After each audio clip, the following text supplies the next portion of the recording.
মধ্যপ্রাচ্যের সংঘাতের ফলে জ্বালানির সংকট ও দাম বৃদ্ধি নিয়ে ভারতে চলছে বিক্ষোভ। ডিজেল ও পেট্রোলিয়ামের দাম বৃদ্ধির ফলে একই অবস্থা দেখা দিয়েছে দক্ষিণ এশিয়ার বিভিন্ন দেশে। বিশেষজ্ঞদের মতে মধ্যপ্রাচ্যের সংঘাত দীর্ঘস্থায়িত হলে দক্ষিণ এশিয়ার দেশগুলোতে জ্বালানি সংকট এবং দ্রব্যমূল্যের চাপ আরও ভয়াবহ হতে পারে। আগামীর অগ্রগতির ভিত্তি আনোয়ার ইস্পাত, স্ট্রংগেস্ট স্টিল সিন্স 1978।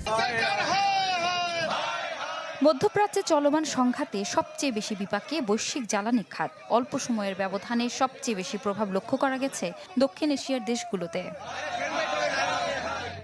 ভারতে জ্বালানি তেল গ্যাস নিয়ে এরই মধ্যে তৈরি হয়েছে বিশৃঙ্খল পরিস্থিতি। দিল্লিতে রাতারাতি প্রায় 14 কেজির এলপিজি সিলিন্ডারের দাম 7% বেড়ে 910 রুপি ছাড়িয়েছে। এতে বেশ কয়েকটি শহরে বিক্ষোভ করেছে সাধারণ মানুষ। ভারত বিশ্বের দ্বিতীয় বৃহত্তম এলপিজি আমদানিকারক দেশ। এর মধ্যে প্রায় 85 থেকে 90% আসে মধ্যপ্রাচ্য থেকে। অঞ্চলটির সংঘাত তাই সরাসরি ভারতের জ্বালানি খাতে আঘাত এনেছে। জ্বালানি সংকটের আশঙ্কায় ভারতের বৃহৎ সিরামিক ও টাইলস শিল্পও হুমকির মুখে পড়েছে। গ্যাস সরবরাহ কমে যাওয়ায় গুজরাটের প্রায় 800 কারখানা উৎপাদন বন্ধ ও সীমিত করেছে। পেট্রোলের দাম বৃদ্ধি একটি বড় পার্থক্য আনবে। তারা সবকিছুর দাম বাড়িয়ে দিচ্ছে। আমরা কিভাবে আমাদের ঘর চালাবো? সাধারণ মানুষ কিভাবে বাঁচবে?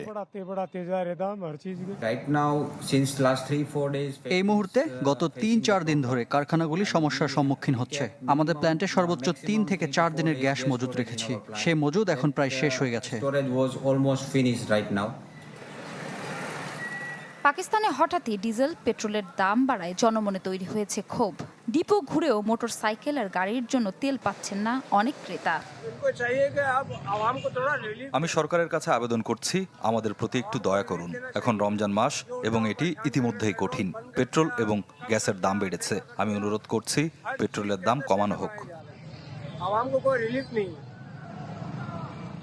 বৈশ্বিক বাজারে তেলের দাম হঠাৎ বেড়ে যাওয়ায় বাধ্য হয়ে এই সিদ্ধান্ত নিতে হয়েছে বলে দাবি পেট্রোলিয়াম মন্ত্রীর।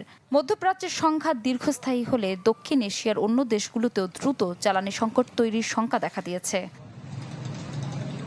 ইপসিতা জামান, চ্যানেল 24।